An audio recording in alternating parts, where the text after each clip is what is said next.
कहानी की शुरुआत में हम एक घोड़े के झुंड को देखते हैं जो कि बर्फ में चलते रहते हैं और ये किसी क्रिएचर से डर जाते हैं। ये क्रिएचर से डर के दूसरी ओर जाने लगते हैं। उसके बाद हमें एक दूसरा सीन दिखाया जाता है एक भेड़ की मांद का। यहाँ पर हम देखते हैं कि एक भेड़ बेहोश होकर गिर जाती है और वो क्यों गिर जाती है ये सब भेड़ सोचने पड़ जाते हैं। यहाँ पर हमें इंगवार मारिया और को दिखाया जाता है जो कि अपने फार्म में काम करते हैं और इंगवार वहाँ पर अपने पति के साथ रहती है। इंगवार और मारिया दोनों साथ हंसी खुशी रहते हैं लेकिन उनका कोई औलाद नहीं होता है। वो जो खेती करते हैं और एक साथ भेड़ का पालन करते हैं। जब एक दिन भेड़ के जब वो मान में जाते हैं तो वहाँ देखते हैं कि सभी भेड़ वहाँ पर बच्चा दे रही हैं और वो वहाँ के बच्चे की डिलीवरी को देखने लग जाते हैं। इंगवार और मारिया वहाँ सभी बच्चों को देख के बहुत खुश हो जाते हैं। इंगवार थोड़ा परेशान होता है क्योंकि उसके पास इन बच्चों के खर्चों के लिए पैसे नहीं होते, पर मारिया इन सभी को देख के बहुत खुश होती है। अब इंगवार मारिया को बताता है कि हमारा ट्रैक्टर जो है खराब हो रहा है, पर मारिया इस बात को सुनकर कहती है ठीक है वो भी ठीक हो जाएगा और हम सभी कुछ मैनेज कर लेंगे। इसी के साथ वो आगे जाते हैं और जब अंदर कुत्ते की भौंकने की आवाज़ सुनाई देती है तो दोनों के दोनों अंदर जाते हैं और देखते हैं कि वहाँ पर एक पेड़ को लेबर पेन होते रहता है और उस पेड़ ने एक ह्यूमन जैसे बेबी को पैदा किया है। इसे देख के दोनों के दोनों शॉक हो जाते हैं कि ये बच्चा है कैसा। पर इसमें मारिया खुश हो जाती है कि उसे फाइनली एक बच्चा मिला है। वह उसे उठा के अपने साथ घर ले जाती है। इसके बाद वो उसे सुलाती है, अपने साथ रखती है और उसका देखभाल करती है और इंगवार को कहती है कि हम इसे पालेंगे साथ में, और वो उसका ख्याल रखने लगती है। देखते ही देखते वो उनके साथ घुलने मिलने लगती है और इंगवार उसके लिए एक बेबी के सोने का बेड भी ले आता है। मारिया उसे रात दिन देखते रहती है और निहारते रहती है और पर उसकी जो असली माँ थी वो मारिया को देख के चिल्लाती है और पर मारिया उस बच्चे को उसकी असली माँ को वापस नहीं करती, जिसे इंगवार देख के सोचता है और दुखी हो जाता है कि वो उसने उसे अभी तक बच्चा नहीं दिया। उसके बाद वो दोनों साथ में डिनर करते हैं और एक दूसरे से बातें करते हैं कि हम इस बच्चे का देखभाल करेंगे और उसे बड़ा करेंगे। इसी के बाद उनकी ट्रैक्टर जो है वो भी उनकी मैनेज करते वक्त इंगवार देखता है कि वहाँ पास एक रस्सी पड़ी हुई है, तो वो उसे देखते हुए जाता है जहाँ पास इंगवार जो वो बच्ची होती है उसकी असली माँ मारिया को चिल्लाते रहती है। मारिया इस चीज़ को देख के सोचती है कि वो मेरे बच्ची को छीन लेगी, तो वो वहाँ से चली जाती है और इंगवार को उस बच्ची को दे देती है। उसके बाद वो बच्ची सो जाती है, जिसके बाद इंगवार वहाँ से चला जाता है और मारिया भी अपने घर में कपड़े समेटते रहती है।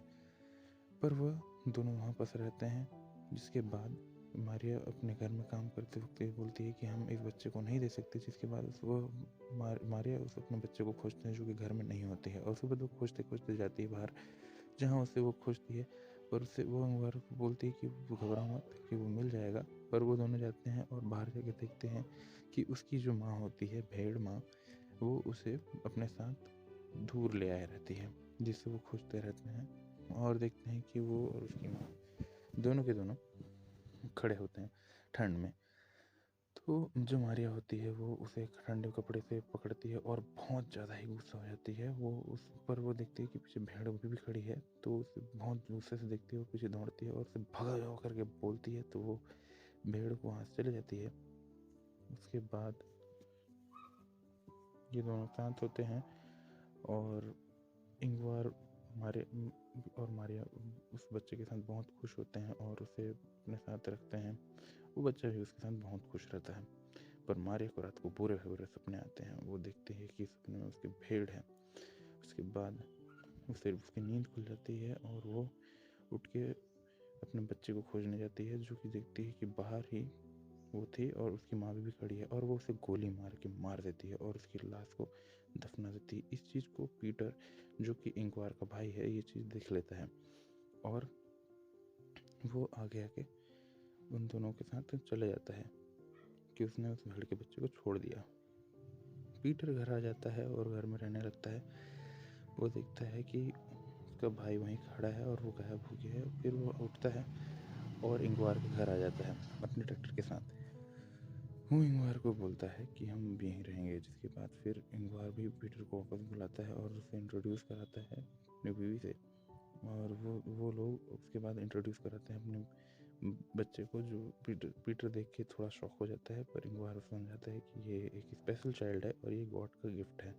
जिसके बाद मारियो और उसकी बेटी दोनों खेलते रहते हैं, पर पीटर और इंगवार बोलते हैं कि क्या ये सही है। उसके बाद पीटर देखता है मारियो को, जिसके बाद वो चला जाता है और पीटर इंगवार को बोलता है कि ये सही नहीं है, कि तुम उससे किसी एलियन जैसे बच्चे को नहीं पाल सकते। जिसके बाद वो भेड़ का बच्चा आ जाता है, जिसे देख के पीटर बोलता है कि तुम ये जो सब कर रहे हो शायद सही नहीं है। जिसके बाद इंगवार बोलता है अब जो सही है वही सही है। इसके बाद पीटर भी बोलता है ठीक है, और उसके बाद इंगवार उसे कहता है कि जो चल रहा है उसे चलने देते हैं, क्योंकि यही यहाँ पर सबके लिए अच्छा है। रात में मारियो और इंगवार एक दूसरे से बात करते हैं, जो बहुत खुश होते हैं कि हम दोनों के पास एक बच्चा फाइनली है। जिसके बाद वो दोनों साथ में सोते हैं। उसके बाद फिर दोनों इसी बात में बात करते रहते हैं कि हमने जो कुछ गुड वर्क किया जिसके कारण आज हमें वो बेबी मिल गया है। नेक्स्ट डे मारिया, इंगवार आलू की सब्जी और पीटर तीनों आलू की सब्जी लगाते हैं, जहाँ पर जो बेबी होती है वो डॉग के साथ खेलते रहती है। उसके बाद पीटर वहाँ पास मारिया के पास आता है, उससे बोलता है कि मैं जानता हूँ कि वो भेड़ का बच्चा है और जो सही नहीं है। जिसके बाद वो पीटर वहाँ पास लाइटर में सिगरेट जलाता है और वो दोनों के बीच में बात होती है और इंगवार आता है नेक्स्ट डे। फिर ये दोनों काम करते रहते हैं, सफाई की और सारी काम करते हैं। जिसके बाद उन्हें उनका पुराना बैंड दिखता है, जिसे देख के पीटर बहुत खुश हो जाता है और उसे बजाने लगता है, जिसे सुन के वो बेबी वापस आती है। जिसके बाद पीटर उसे अपने पास बुलाता है और उसे खाने के लिए घास देता है, क्योंकि वो बोलता है कि तुम एक भेड़ ही हो। जिसे देख के इंगवार वहाँ आता है और उसे उठा के अपने साथ ले जाता है, सोचता है कि वो उसे रात में ही मार देगा। उसके बाद वो नेक्स्ट रात को ही बेबी को अपने साथ ले जाता है। उसके बाद अपने साथ एक बंदूक लेके जाता है, साथ ही उस बंदूक को ले जाते उसे एक मैदान पर खड़े कर देता है और उसके बाद उसके ऊपर शूट करने का सोचता है, पर उसकी भोली आंखों को देख के उसे दया आ जाती है और वो उसे शूट नहीं करता है।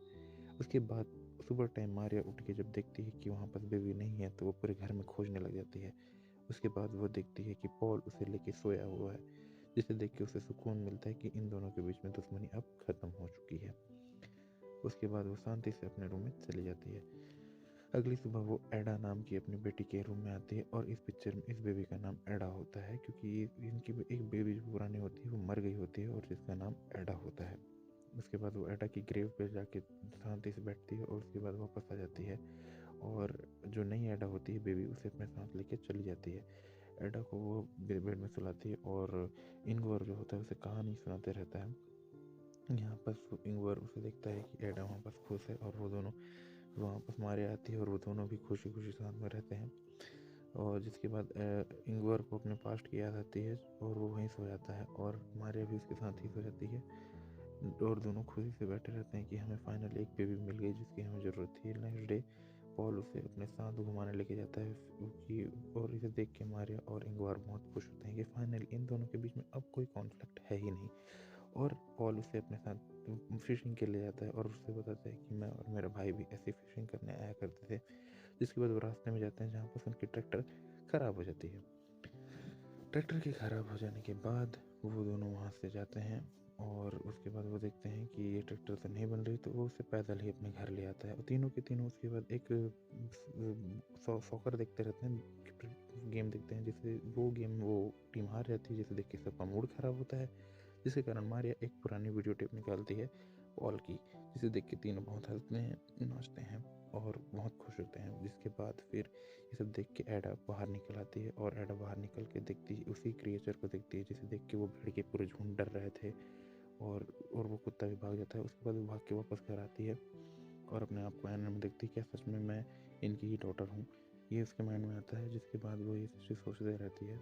जिसके बाद मारिया उसे बुलाती है और ये तीनों मस्ती करते रहते हैं। जिसके बाद जो एंगर होता है वो नशे में बेहोश हो जाता है, इतना पी ले रहता है। जिसके बाद उसी के साथ ही एडा रुक जाती है, सो जाती है।